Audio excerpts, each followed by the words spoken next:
immensité de la forêt du Burundi. Une végétation dense, humide, oppressive, une cathédrale verte où la lumière du soleil peine à percer. Au milieu de cet écrin sauvage, il y a une silhouette qui se meut. C'est pas un animal, c'est un enfant. Un garçon qui a grandi sans l'ombre des adultes, sans le babillement des mots.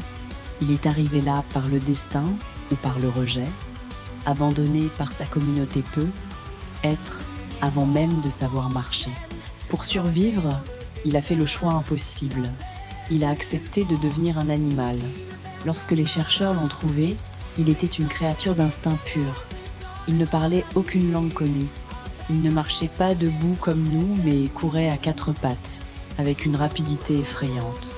Ses muscles étaient tendus comme des cordes. Ses yeux regardaient le monde avec une méfiance primitive.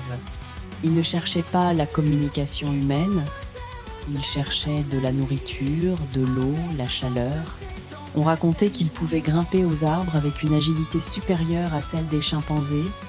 Il déchirait l'écorce des arbres pour en extraire la sève, qu'il dormait niché dans les racines géantes. L'humanité a souvent été obsédée par ces enfants-là, ces enfants sauvages qui errent aux frontières de la société. On les regarde comme des sujets d'expérience, des naturels qui n'ont pas été corrompus par la civilisation. Le garçon du Burundi a été emmené loin de sa forêt, dans une mission, un centre éducatif, entouré de vêtements, de murs et de règles. Pour la première fois de sa vie, il a vu des visages qui voulaient l'aider. Mais pour lui, cette aide n'était qu'une cage. Il regardait les vêtements avec incompréhension, comme des entraves pesantes. Il refusait la nourriture cuite, préférant la chair crue. Le plus grand mystère n'était pas son sauvagerie, mais sa capacité à apprendre ou non. Le langage est-il inné chez l'homme? Le garçon du Burundi a résisté à l'éducation. Il a appris à marcher debout, mais il retombait souvent à quatre pattes. Il n'a jamais véritablement maîtrisé la parole, se contentant de son guttureau, d'aboiements et de cris. Il vivait entre deux mondes, ni tout à fait une bête, ni tout à fait un homme.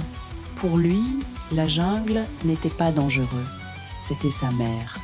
L'histoire de cet enfant nous confronte à notre propre fragilité. Sommes-nous encore humains sans langage et la culture?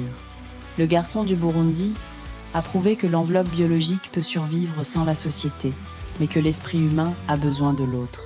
Finalement, il a disparu des archives. Certains disent qu'il est retourné dans la forêt quand il en a eu l'occasion. On imagine que la dernière fois qu'il a été vu, il s'éloignait vers les arbres, son ombre s'étirant sur le sol. La forêt l'a repris dans ses bras, effaçant l'histoire humaine pour ne laisser qu'un souvenir. Une légende de l'enfant sauvage. Il reste le témoin silencieux de ce que nous avons perdu en devenant civilisés. Merci d'avoir regardé, à très bientôt.